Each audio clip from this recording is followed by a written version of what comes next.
Hello, everyone. My name is Mr. Minnick, and I'm joined actually today with my second period Algebra 2 class. And what we're going to look at in the next, however long it takes, study tips for math, Excel for school. I told my class that if they follow these 15 things, that I promise their grades will improve, their ability to ask me important or good questions will improve, and when they go to approach their math Excel for school homework, they will be more ready to face those challenges, and hopefully more well equipped to deal with the problems that they might have with the problems. So the subtitle is it's a collection of suggested ideas to make the learning process successful through using a variety of study techniques and resources effectively. So before we go any further, I'd like to look at the word study. The word study. Does anyone have their own idea what it means to study? Yes. I'm sorry, what about things you've learned? To refresh your memory about things you learned. Refresh your memory on things you've learned. Kind of like reviewing then? Okay. In the context of school and when you're preparing for a test or a quiz, I would agree with that. That's not a bad definition. Anybody have any other ideas or thoughts on what it means to study? Memorization. You know, it's interesting. One of the definitions online is actually memorization, memorizing stuff. Sure. Memorization. That's something that has not been fostered because of recent technology updates. Think about phone numbers. I don't know my sister's phone number. Well, actually, I do. Um, Let me take that. I don't know my brother's phone number. I don't know my mom's cell phone number, and I pay the bill every month. Why not? Because it's on my phone. Think about addresses, dude. Who remembers addresses anymore? Let's just look it up on Google, right? If you look it up on Google, you don't know it. We've talked about that before. Anyway, I'd like to go to this online definition of the word study. It's the application of the mind. We're applying our mind to the acquisition of, to getting knowledge as by reading, investigation, or reflection. That's interesting. If we go to the etymology of it, care. Care? You mean if I'm studying, I care? Well, sure. Care, attention, skill, thought, study. For some of you, if you look at the one around 1300 where it says a state of mental perplexity or doubt or anxiety, well, yeah, I'm anxious, I'm doubtful. Well, that's part of studying, part of the studying process. You're going to be doubtful, you're going to be anxious, amazement or wonder. Probably the one that strikes me the most is eagerness or diligence. And related to eagerness and diligence are these: work, laborious. Maybe it's laborious, I don't know. But either way, when you study, it requires an effort being put forth. Let me say that again. It requires an effort being put forth. And I'm not saying an effort such as opening up a new window on the computer. I'm talking about an effort where earlier it said you have to read. Some of you said you have to memorize. Okay? So here we go. Let's just jump right into the first of 15 items. The first one is a notebook. And I mentioned before we started this, I prefaced everything by saying that some of this is going to make some of you mad. When I go around during lessons and I see people working on math Excel problems, what I notice is that some people have this little corner piece of a paper.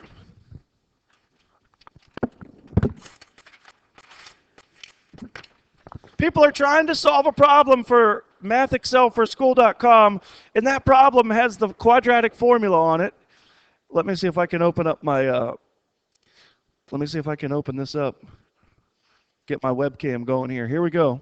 Webcam, I'm going to say hi to the world.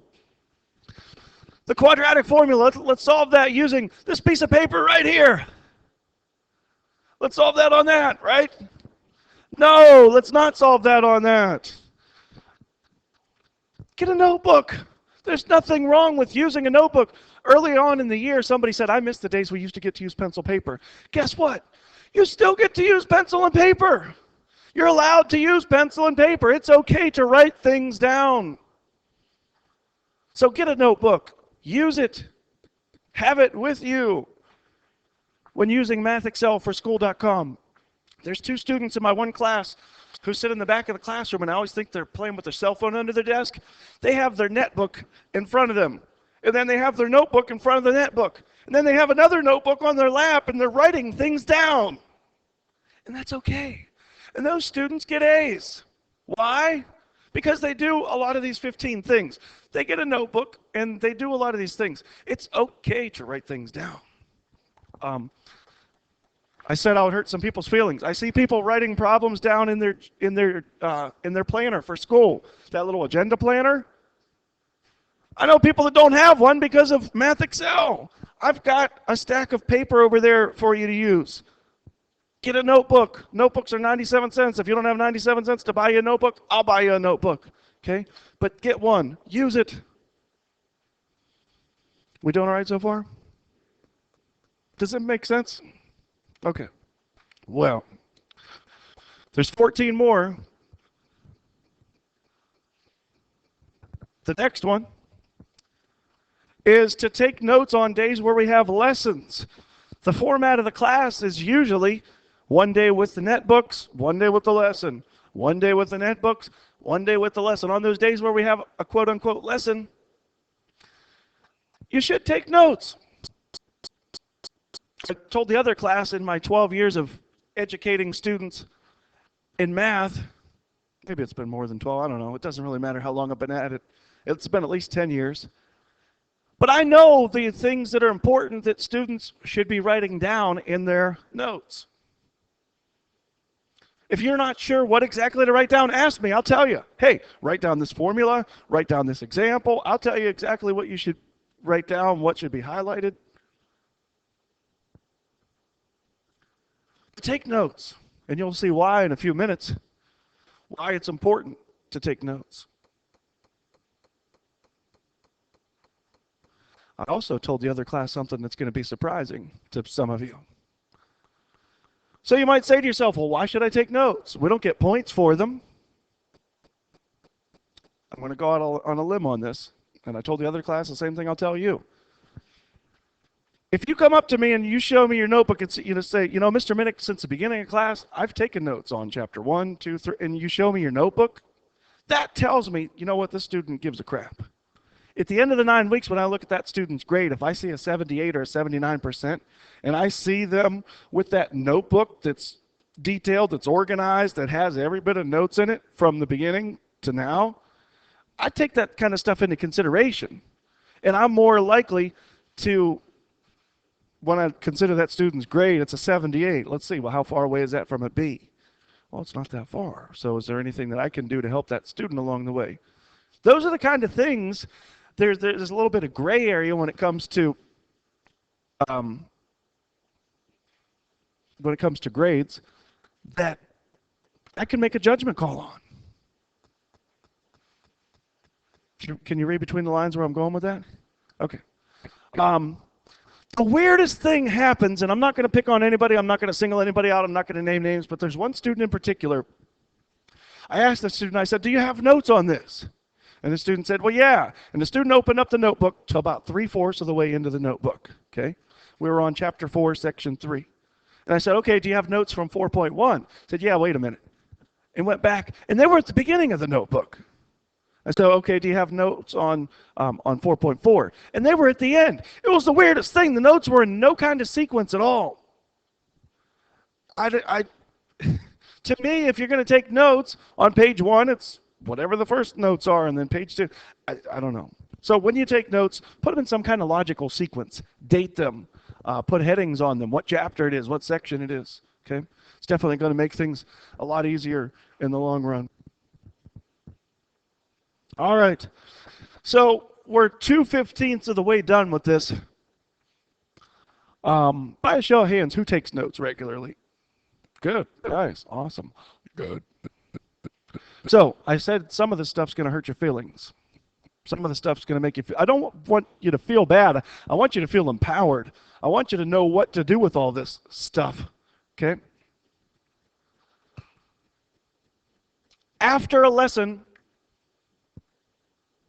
all caps, so I'm kind of yelling here. After a lesson, read your notes. What? There's a whole separation of church and state, so I'm not going to preach, but I am going to share a personal thing here. I play music at several churches, and I go to several churches, and one pastor always preaches on this. He says, think about this. People sit there and they write down all the points from my sermon, and they write down all the scriptures. What good is it if they don't do anything with it? In a class, it's the same thing. For 51 minutes during a lesson, you sit there, you write down notes, you write down examples, and you put it up on a shelf. So then the next day in class, you say, Mr. Minnick, I don't get this problem. I say, well, did you look at your notes? Oh, yeah, that's what I took those for. And that's what you use them for, so you can refer to them, okay? Read your notes after a lesson. If there's something that you think is important, something that you didn't quite get in class, highlight it. If there's something you didn't understand, make some kind of note about it. You know, when Mr. Minnick was talking about this, I really was somewhere else, lost in space. I have no idea. Make some kind of note about that. Each example problem usually is just like the ones you'll see in the homework. On your own time, in a study hall, in all your free time, take that example problem, rewrite it on a fresh sheet of paper, and try to work it out without looking at your notes. I know there's one person in this class in particular who's been working out problems with a certain formula, and they had the formula wrong the whole time. So if you had the formula wrong, that's where you want to rewrite that. X equals negative b plus or minus square root of b squared minus 4ac divided by 2a. There's a formula you can't read your own writing, rewrite it. Put it in a big box. Put a new piece of paper over it and tape over top of it. You know, one year I had a student type her notes. Is that crazy or what? Nothing wrong with typing your notes, but she had handwritten them, went back and typed them. It's the only student I ever had in any class who ever got 100% on every single test. And she wasn't allowed to use her notes on the test, but she got 100% on every single test in my class. Well, she what? She was reviewing. Yeah, absolutely. So there's no shame in reading your notes. Like I said, if you're going to take the time to write it down, take the time to read it. It's not going to hurt. I don't write stuff on the board to kill 51 minutes of time. I write it on the board because it's important. It's something that you need to know, something you need to have, something that you need to be aware of. So, any questions, comments, concerns before we move on to the final 80% of these? Would that be 80%? We're 3 out of 15. That's 1 out of 5. Yeah, I guess we're 20% done. We've got to keep on going. Okay.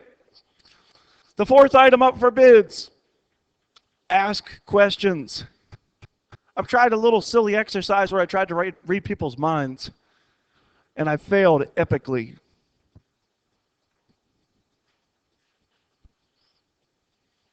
I think I'm 38. I think. Anyway, the point is, I'm not 18 anymore. I'm not 17 or 16 anymore. I don't think the same way you do. I don't have the same priorities in life at this particular point in my life as you do in your particular point in your life. So, and I've been teaching math for 12 years, and I'm at that point where I start to understand those teachers that I had in high school, why they couldn't relate something on my level. It's because they were at a different point in their knowledge of it. The point is, I don't know what you don't know. And somebody in my one class said, well, Mr. Minnick, I want to ask questions, but I'm not sure how to phrase it. Fine, just say this concept, this problem. Point to something in the notebook. Show me a problem in Math Excel.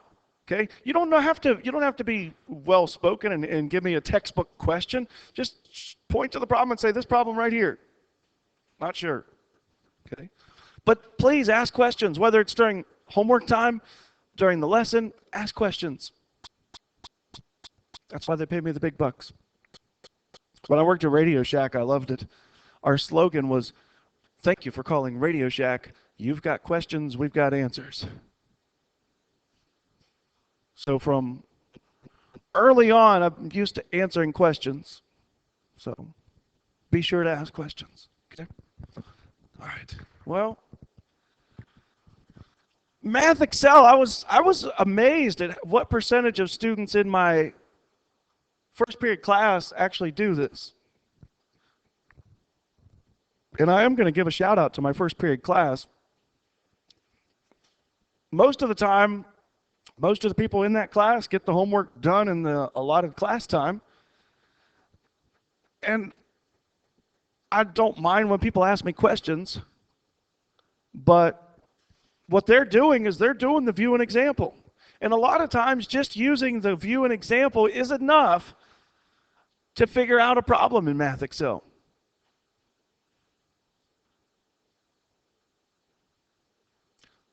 Let me reiterate the fact that I'm not saying asking questions is bad.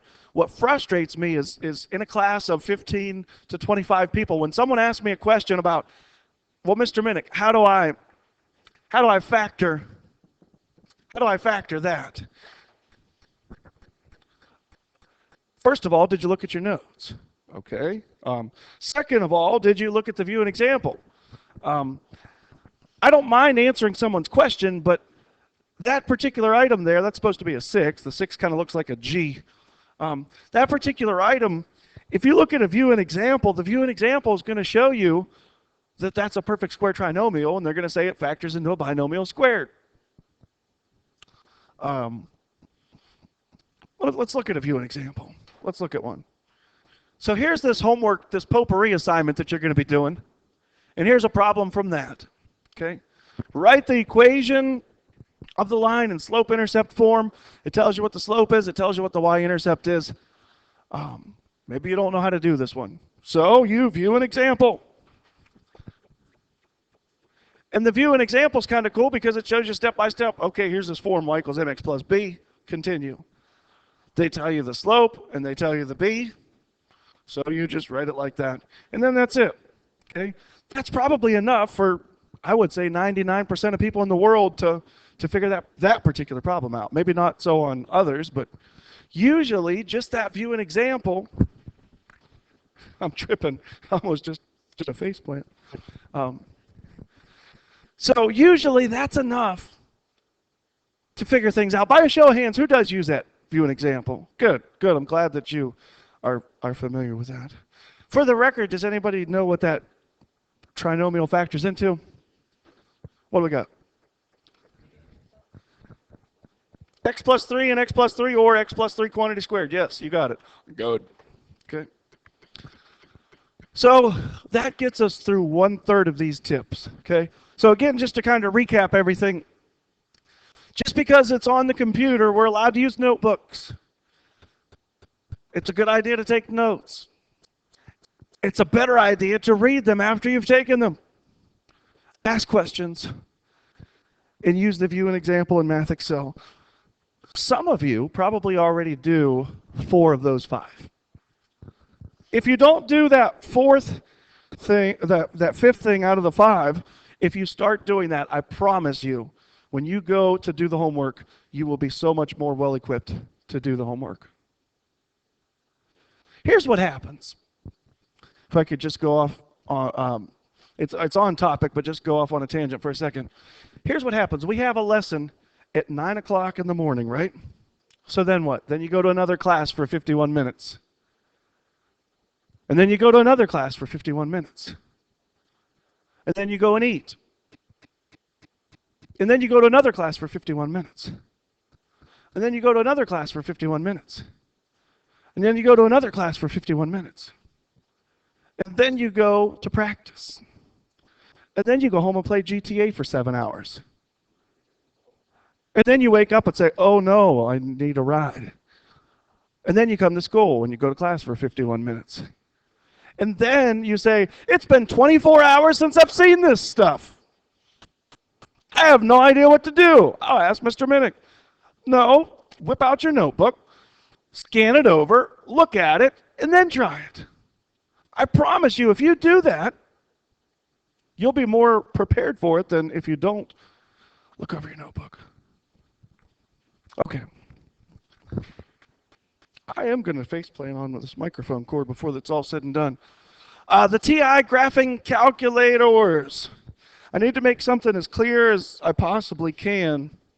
In the back wall of my room, there's a list of National Common Core Content Standards. 1/3 of them say the student will solve quadratic equations by finding x-intercepts with technology. With technology. When they say technology, what they're referring to isn't Google Chrome, isn't Desmos, isn't Mathway, isn't Wolfram Alpha. It's a handheld graphing calculator. When you take a PARCC assessment, the PARCC assessment will require you to use a Texas Instruments graphing calculator. You'll notice I've moved to the test where you use calculator and you don't use calculator. That's the way it is on the PARCC assessments as well. That's what the Common Core Content Standards say. When they talk about technology, they're talking about using a Texas Instruments calculator. What I'd like to say about this, if you don't know how that works, or the Inspire, I'm not going to bring up the Inspire because it'll take 3 minutes to load. If you don't know how that works, ask me. I'm not saying this to brag. I'm not saying this to gloat. I'm not saying this to feel so much better about myself. I'm saying this because it's true. In Portage County, Ohio, I would say that as far as knowledge of how to use that calculator, I'm in the top 3 of people in this county who know how to use it. I've used that calculator since 1997. I know my way around it inside and out with my eyes closed, blindfolded, one hand tied behind my back. If you don't know how to use that, ask me. I can help you use that calculator. The Inspire,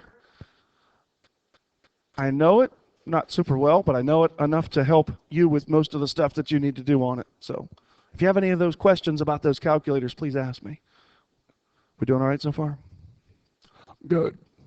At this time, I'd like to take an intermission and give a shout out to the future Mr. Minnick. A shout out to anybody who watches this back. A shout out to anybody who does all 15 of these things and improves her or his grade at least a letter or 2 or 3 or 4. Is it possible to improve somebody's letter by 4 grades? Did I ever tell you about a former student of mine who said, Mr. Minnick, I see the test?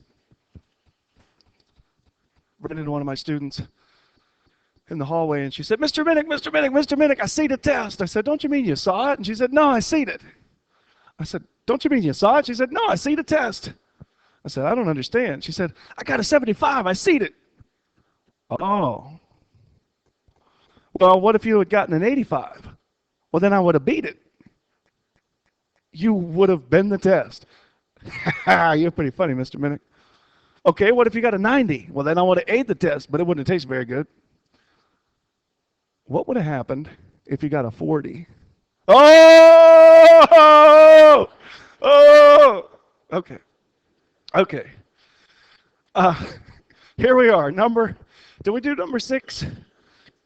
6 was a calculator. Here's 7. 7 is make note of the particular problem giving you trouble. Remember, these are to help you help yourself and help me help you with MathXL. I don't know if you're aware of this phenomenon or not, but MathXL labels each problem.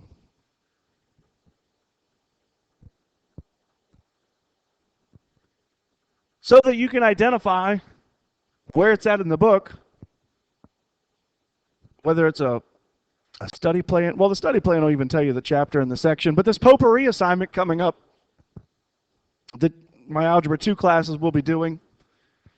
The potpourri assignment, it's got stuff from all over.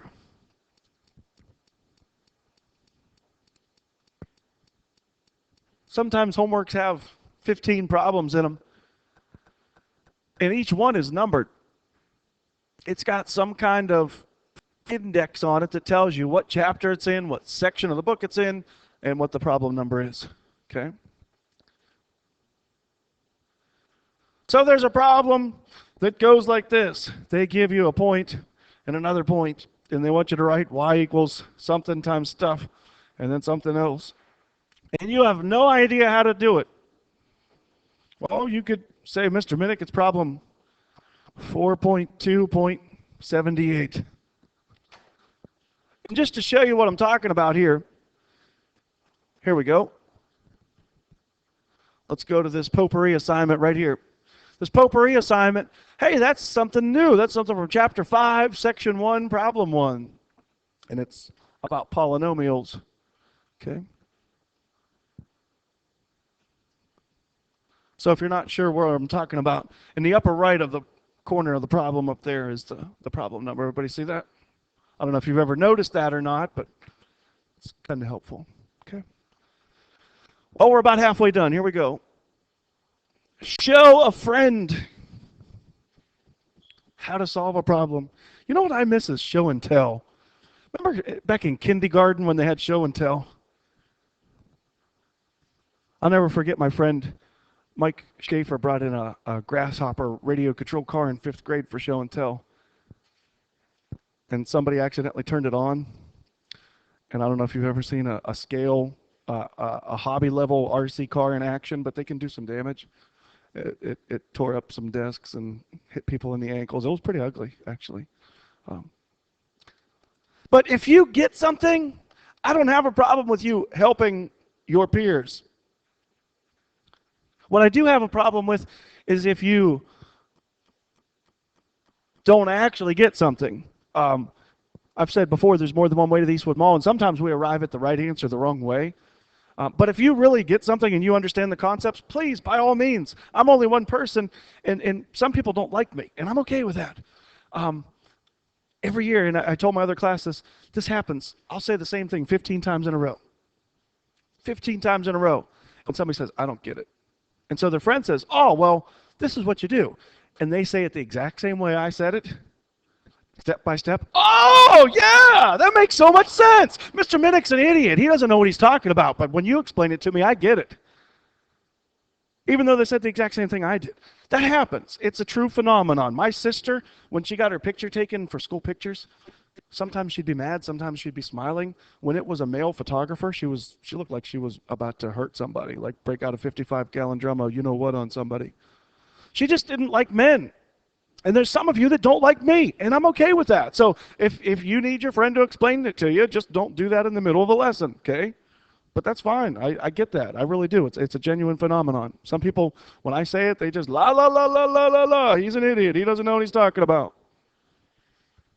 I'm 18 years older than most of you, or older than that even. I get it. You relate to your peers better than you do to me in most cases, so that's fine. Show your friend. Have your friend show you. Okay. Any comments or questions about that? Don't panic. Missing a test deadline is kind of a bigger deal, but even with that, the homework, if you miss a homework deadline, I ran this number for my last period class. Here's what happens with the homework. Tests are weighted at 60%, okay? Quizzes are weighted at 30%. So missing one of those, that's a big deal. That's something you really want to address. On the other hand, if you miss a homework goes into the other category and it's weighted at 10%. We have 9 weeks in a 9 weeks, 2 assignments per week. That's 18 homeworks at 5 points apiece. There's 90 points that are made up by homework, and there's another 100 points that are made up by pride. So there's 190 points, and if you get a 4 out of 5 on a homework, That's 1 point out of that 190 that you're missing. Okay? Let's think about this. Let's run the numbers. That's 1 point out of 190 that you're missing. So let me reset this calculator. 1 out of 190. But then, guess what? That's weighted at 10% of your grade. That's weighted at 10%. I said at 10% of your grade. That's 10% of your grade. So in the grand scheme of things, that's not even half of a percent. So if you miss a deadline on a homework, not the end of the world. Don't panic. Don't freak out. Okay? Missing a test deadline, that's another story. But if you don't get the homework done, it's not the end of the world. Okay? Any questions about that one? Well, speaking of not panicking, there's really no need to panic if you use your class time effectively.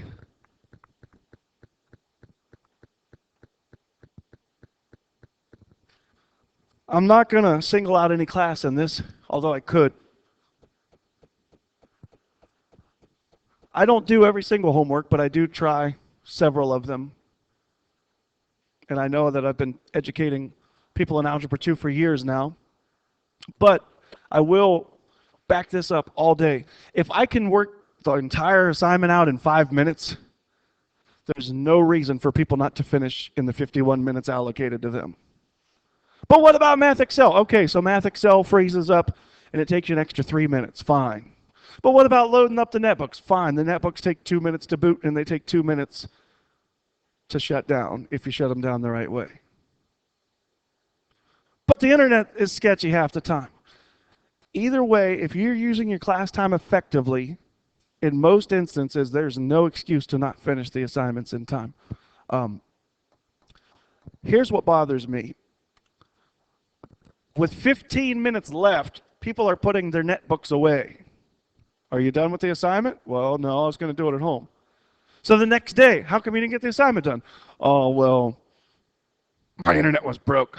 LOL. Yeah, right. I'm not an idiot. I know Grand Theft Auto takes precedence over math. I get it. But with 15 minutes of class left, that's 13 minutes that you could be working. It only takes 2 minutes to shut down the computer. So the only time you should be putting the netbook away if you're not done is when there's 2 minutes left. So there's not a big line at the netbooks. If there's 15 minutes of class left and you're not done, you got 13 minutes to keep on working. I could finish the assignment in 5 minutes. So chances are in 13 minutes you could probably at least do 2 or 3 more problems, right? Any questions, comments, concerns, short debates about that? Okay, if not. 11, speaking of technology, Math Excel. It stinks sometimes. Math Excel, there was one student in another class posted something on Facebook. It was pretty funny, actually. Not the exact numbers, but you answered x plus 2. I'm sorry, but the correct answer is x plus 2. It happens. It happens. Math Excel's got glitches. We have a problem.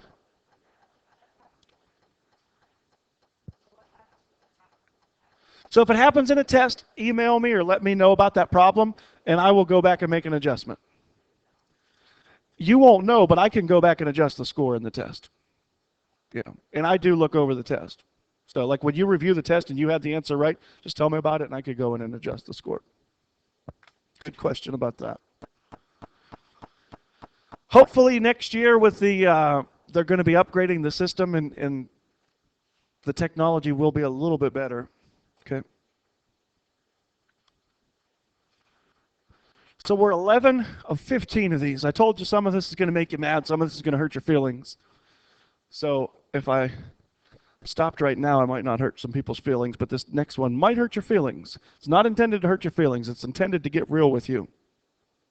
I said studying and learning are some things that through Math Excel, through this environment of high pressure, having to get this homework done, some of you are not doing.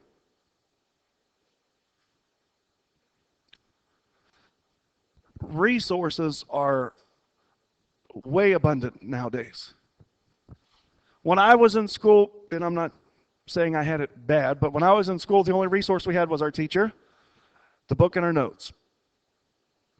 Or if we went to the library, another book maybe. We didn't have internet access when I was in Algebra 2, okay? At least not most people. There's so many resources out there, and resources can be bad, resources can be good. It's just kind of like other things in life. Think about butter. If you were to eat a whole stick of butter a day for the rest of your life, chances are you'd probably have some kind of heart condition. Chances are you'd probably have to have a stent or 2 or 3 put in your heart. My dog eats butter. Try not to let him because it's bad. But butter's good, isn't it? When you put it on a piece of toast with some strawberry preserves, that's like the best thing in the world, butter. Well, math resources are the same thing. They can be good. But not when you eat a whole stick of it.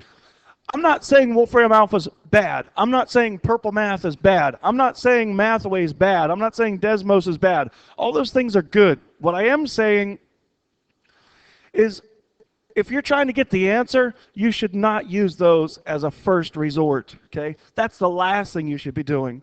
And what I see people doing, and I don't want to single anybody out or make anybody mad, but some of you need to hear this.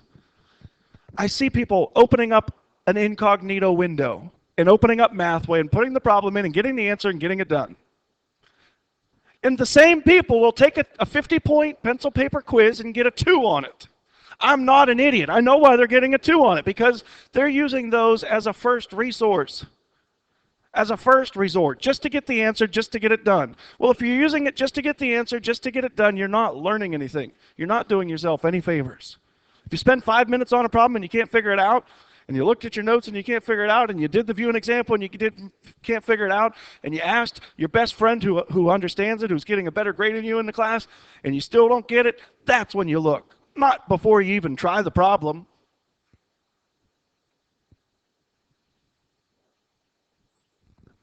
Speaking of resources, I'll put this side by side. There are some resources when it comes to studying that you should use as a first resort, okay? Resources are great. Your notes, study plan. I will be using more of the study plan for the record. Upcoming tests, upcoming quizzes, I will be using the study plan more often. On a whole, I've seen test grades improve because of that. I know it's a pain in the butt to have to earn those mastery points, but I've seen test scores go way up.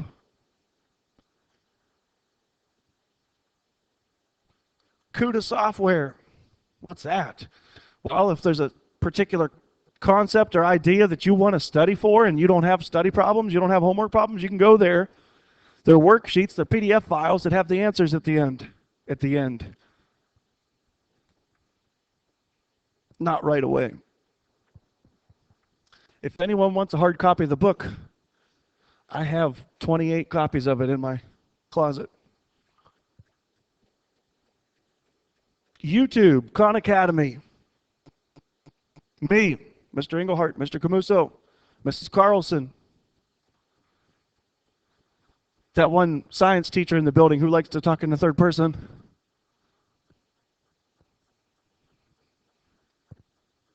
That other new science teacher in the building, the other science teacher in the building who probably knows a thing or two about math. Monday through Thursday after school for an hour. Those are resources that when you're studying, use them. Speaking of that after school, had a couple people show up to this, and the few times that they have, some of the comments that I've got is, you know what, I'm glad I did that because now I get this. Hindsight's 20/20. Sometimes after a test, after a quiz, we do bad and we think, what could I have done different? Well, you could have done some of these things, looked over your notes, tried the study plan, tried CUDA software. Are there any questions? I've only got 2 more of these. Again, just to reiterate the fact about this, I'm not saying don't use Wolfram Alpha. I'm not saying don't use Mathway. What I am saying is when you put in the problem into Mathway and get the answer, you're not learning anything. It can show you step by step how to do something. Okay? but you have to sign up for that and you have to pay a fee to get all that. I see people using this to get the answer, and they take the pencil paper test and they say, oh, Mr. Minnick's an idiot. He never taught us anything. I got 100% on my math Excel homework, but Mr. Minnick wrote this test, and this test is nothing like that. It's the exact same idea, same concept. When you use that to give you the answer, you're not learning process. So it's a great resource. If you can't figure something out, it'll give you the answer, and then from there you should go back and try to figure out how to get it from there. But okay. Resources are like butter. They're good with strawberry preserves, right? On toast. Well, we're almost done. We got a couple minutes and we got 2 more.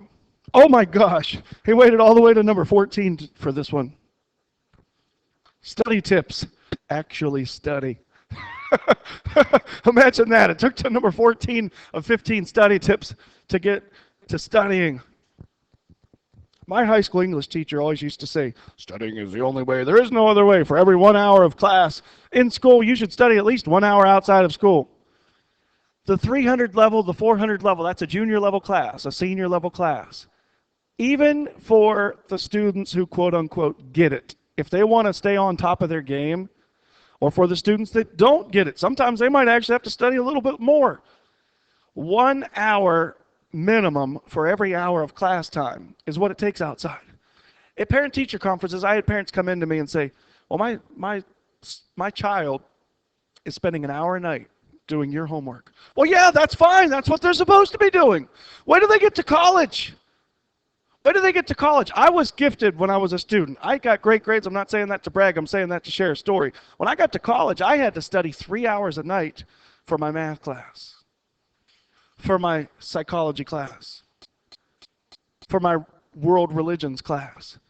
At the college level, 2 to 5 hours of study time is what it takes for every hour of class time. So if you're spending an hour a night on Math Excel outside of class time, that's right. If you're spending maybe 2, maybe 3 hours a night, that's about what it's going to take. That's not unreasonable. That's part of the process. And if you're not, well then, here comes that 2 on that 50-point pencil paper test, huh?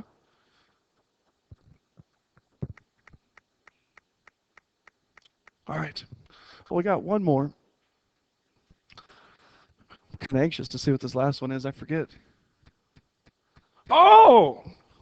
Work ahead. I've got a couple students who've been coming into the after-school session for an hour. And even while I'm doing a lesson, I like to give a sneak peek of what's coming ahead, what's down the road. With the study plan, you can work a section ahead, 2 sections ahead, a chapter ahead. You can go in and work ahead, and you might not understand all of it, but you will have seen it, and that way the first time or the second time when we get to it and you're taking the notes, it's not totally foreign to you. There's nothing wrong with working ahead. Nothing wrong at all with it. Think about preschool. How much better do kids who had preschool do in kindergarten than kids that don't have preschool? There's kids that come into kindergarten that don't know how to count, that don't know the colors. There's kids that come into kindergarten that had preschool, that know how to count, that know the colors, that are so much more advanced. Same idea at this level. We're going to start polynomials in a week. Next week, we're starting polynomials. So, in all your quote-unquote free time this week, if you want to get a jump start on things, look over Chapter 5, the polynomial stuff. It's been real. It's been fun. Does anyone want to give a shout-out? I'm going to give a shout-out to Logan Steiner for wrecking Parker Rickey in the Wyndham game freshman year. No other shout-outs? All right, well, hopefully it's been informative. Again, if you do these 15 things, I promise you, if you genuinely try these 15 things, you will improve your grades on tests, on quizzes. You will be getting the homework done more timely, and you will improve your grade. Have a great day.